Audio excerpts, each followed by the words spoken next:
So another way we might want to interpret our hypothetical big file of ones and zeros is as an image.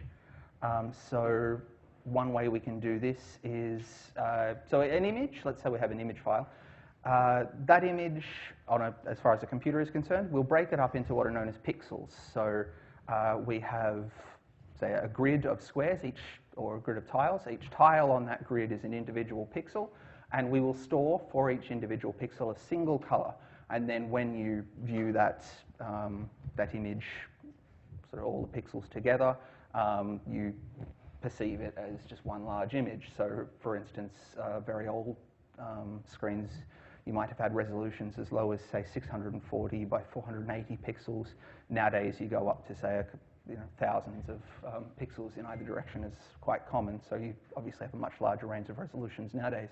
But that's essentially how images are represented by computers. So what we would need to do in this case is we need to have a way to interpret our file of zeros and ones as a value for each of those pixels. So I suppose at its simplest, we could represent just black and white colors. We can represent, say, an intensity value. So if, for example, we want to allocate just a single byte for each pixel, so we'll say that if we've got 1 million pixels in our file, then we'll take 1 million bytes, and for each we'll store a value between 0 and 255, where we'll consider, say, 0 to be black, 255 to be white, and any other number to be some position on an intensity scale between the 2 points. So that allows us to represent, say, black and white colors. Alternatively, we could take, say, 3 bytes per image and represent color. So color, again, going back to things you probably would have possibly not seen since you were in young primary school, so things like color wheels.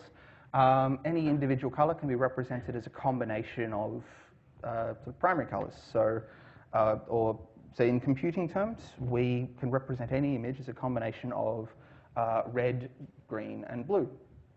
So you might have heard, so each individual color has some level of red component, some level of green component, some level of blue component, and yeah, so we store a value for each, and each of those three, and then those 3 bytes go to specify a single color that we can then use for each individual pixel.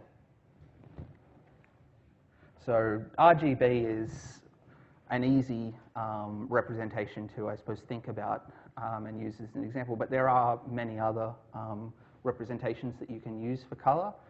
So rather than just storing a red, green, and blue component, you can have things like HSV, so hue, saturation, and brightness. HSV is it's a representation that maps a little bit more to how your eye, to how the human eye perceives color. So rather than RGB. So RGB, for example, changes in different values of RGB, humans will perceive them easier. So for instance, a small change to the red component of an RGB color, your eye is going to pick that up better than a change to the blue component. Human eyes, they perceive changes in different components of colors differently. HSB is sort of, it maps a little better to how your eye perceives it. RGB, easy to think of in terms of the way the computer is going to render it. But that's, again, beyond the scope of this course, just an interesting little aside. So yeah, digitizing color. So as an example, we've got our little image here. We can see that that's actually, if we zoom in, we can see that it's actually made up of lots of different pixels, so individual tiles. Each tile has its own color, so lots of different yellow, various shades of gray, and I suppose you call that brown, and white on the outside. So yeah, any individual pixel then has its own RG and B color. So it's a component for RG and B. And just on an aside too, if I think one of the JavaScript exercises that we do in this course, I can't remember if we still do it, asks you to convert from a color image to a grayscale image by converting from say a three component RGB color to a grayscale image.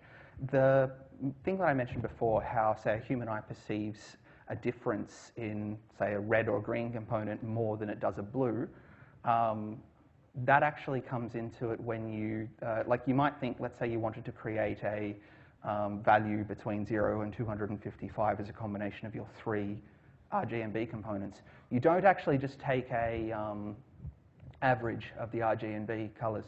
There's actually, if you want to come up with a decent grayscale interpretation, you're actually better off. There's a weighted average that you want to take. I can't recall exactly what it is. Blue is the lowest. I think red is the highest. I can't quite recall, but yeah, it's, again, something interesting. Happy to go through it with you, or you can look it up in your own time. But yeah, just an interesting aside on the way color representations work.